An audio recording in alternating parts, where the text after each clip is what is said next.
Salut mes petits investisseurs, on se retrouve pour une nouvelle vidéo et dans cette vidéo on va analyser l'action L'Oréal.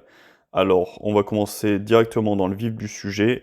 Je voulais vous montrer trois graphiques, trois cartes concernant L'Oréal. Alors L'Oréal, tout le monde le sait, c'est un géant mondial des cosmétiques, du luxe, etc. Donc première carte, on a les sites de production de L'Oréal dans le monde. Donc vous voyez que c'est quand même assez énorme et c'est réparti vraiment sur toute la planète. Vous avez 9 usines aux États-Unis, vous avez 3 usines en Amérique latine, vous avez 20 usines en Europe, 12 usines rien qu'en France, 8 usines en Asie et en Afrique, vous voyez qu'au niveau de l'Afrique du Sud, vous avez une usine. Donc on voit que c'est vraiment un groupe qui est complètement mondialisé, que ce soit au niveau de la production et au niveau de ses ventes, ce qu'on va voir directement après. Au niveau de ses ventes, voilà, j'ai réussi à vous dégoter une petite carte donc, où vous avez Most Popular Beauty Brands by Country. Donc là, concrètement, on voit que L'Oréal est quand même présent dans beaucoup d'endroits du monde. Donc vous voyez, voilà, Chili, Argentine, vous avez le Brésil, vous remontez, vous l'avez aussi, l'Algérie, vous avez l'Égypte, voilà, vous avez au Moyen-Orient, c'est L'Oréal, vous avez en Inde, c'est L'Oréal, en Europe, vous avez de L'Oréal, donc vous l'avez vraiment au niveau mondial. Après, dans ce type de marché, il y a pas mal de concurrence. Vous voyez qu'aux États-Unis, là, vous avez KKW Beauty, donc ça, c'est la marque de Kim Kardashian. Euh, Ensuite, en Australie et au Canada, vous avez CoverGirl. Donc ça, c'est une marque qui a été créée aux États-Unis et qui est développée dans pas mal de pays aussi. Donc voilà, vous avez Kiko, pardon, vous avez Guerlain, voilà, vous avez plusieurs marques, Givenchy, etc. Et vous avez la petite légende, hop, qui est en dessous. Donc L'Oréal est la marque de cosmétiques la plus populaire au monde, ou du moins la marque la plus recherchée en ligne, révèle une nouvelle étude. Donc ça, je crois qu'il me semble que ça date de 2021. Donc vous voyez que L'Oréal a quand même une assise au niveau mondial qui est assez forte.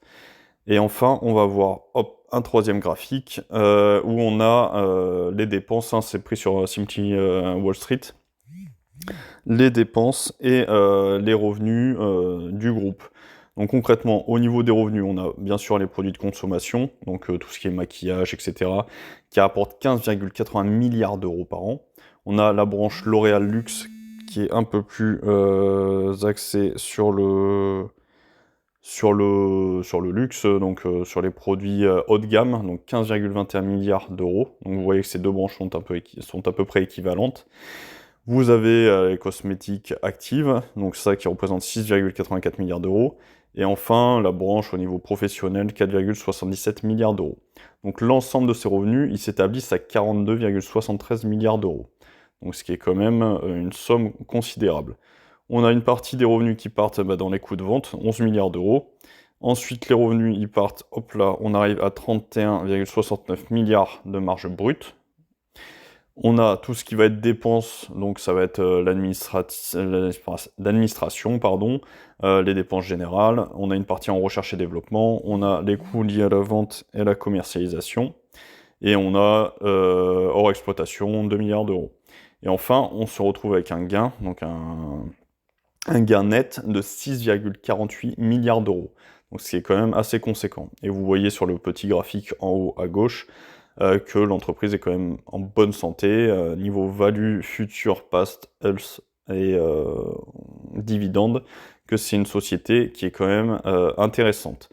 Alors, une fois qu'on a dit tout ça, on va se pencher bien sûr sur les graphiques, l'analyse technique qui nous intéresse également, pour savoir où on en est. Petite parenthèse, il y a les résultats qui sont tombés hier, il me semble, de L'Oréal. Donc des résultats qui n'étaient pas mauvais en soi, mais qui ont été assez mal accueillis par le marché. Il me semble que l'action a perdu 2 ou 3% hier. Vous voyez, hop, on arrive. Donc là, on a eu pas mal de volume et ça a ouvert avec un gap baissier ici. Donc là, on a eu une petite remontée.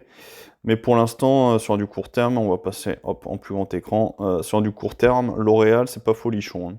On est dans une tendance baissière, hein, on est sous les moyennes mobiles, on est sous des obliques hop, baissières. Donc là, pour le moment, en court terme, c'est assez dégradé. Vous voyez qu'on est négatif au niveau du RSI, hein, on est sous les 50. On est même au bas de la boule de Bollinger. On a cassé des supports qui tenaient, hein. Support de 375, il a été brisé.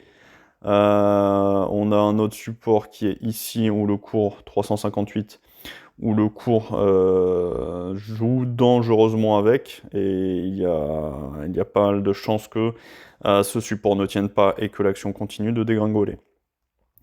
Pour ceux qui investissent plutôt à long terme, on va s'orienter vers du mensuel. Et au niveau mensuel, on voit que concrètement, c'est pas brillant pour le moment. Parce qu'on a eu... Alors, c'est pas une divergence en soi, mais hop, on a au niveau du RSI un RSI qui va être de plus en plus bas sur une période.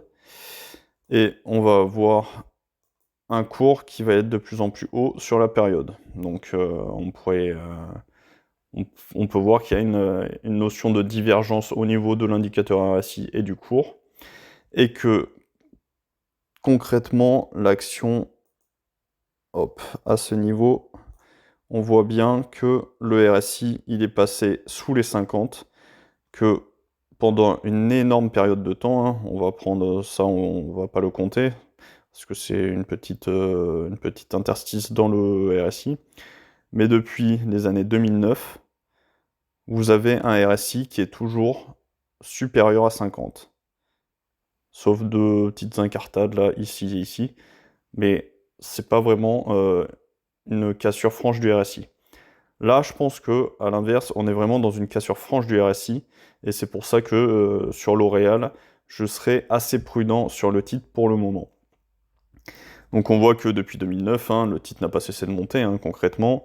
Les personnes qui ont acheté L'Oréal en 2009, donc on va prendre, hop, pile quand c'est le RSI, on est quand même à 738% de gain, donc au niveau de l'action, ce qui est quand même assez énorme.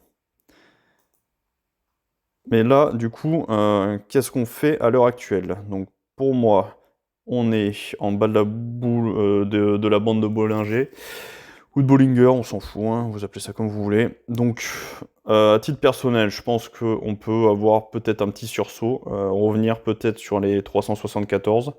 Mais pour moi, on est dans une tendance qui est baissière.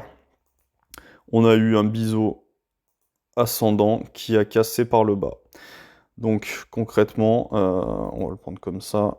Vous avez ceci et vous aviez ceci.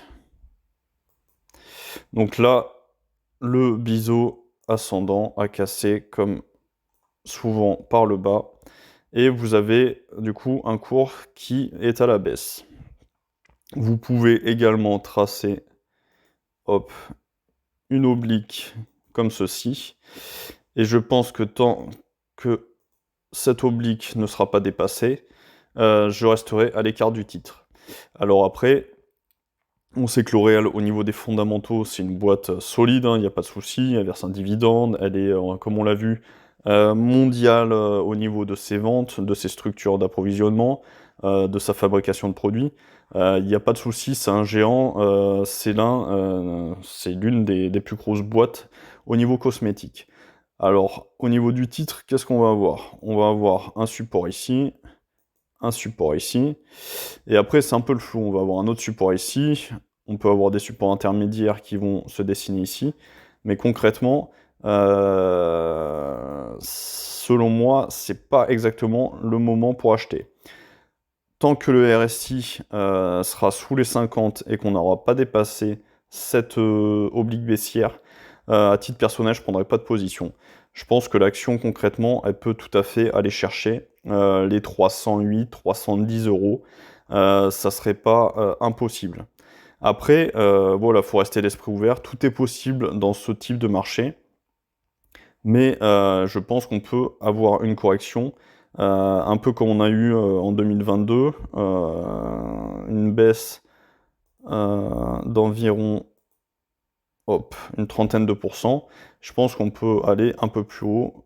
Au niveau de cette baisse-là, on pourrait peut-être aller chercher voilà, les 30, voire peut-être les 35. Je pense que sur le titre L'Oréal, c'est tout à fait possible qu'on aille chercher cette baisse. Donc concrètement, si je devais investir sur L'Oréal, j'attendrai que cette oblique soit franchie et qu'on ait un signal au niveau du RSI. Tant que le RSI pour moi repasse pas au-dessus des 50 et que j'ai pas une configuration graphique plus intéressante, je resterai à l'écart du titre. Donc voilà, c'était mon avis pour l'action L'Oréal, hein, qui reste quand même une très belle valeur, hein, c'est indéniable. N'hésitez pas à liker, à partager la vidéo, à vous abonner, c'est vraiment super important pour que je puisse développer la chaîne. Ça me fait énormément plaisir et ça me file la patate pour vous faire des vidéos.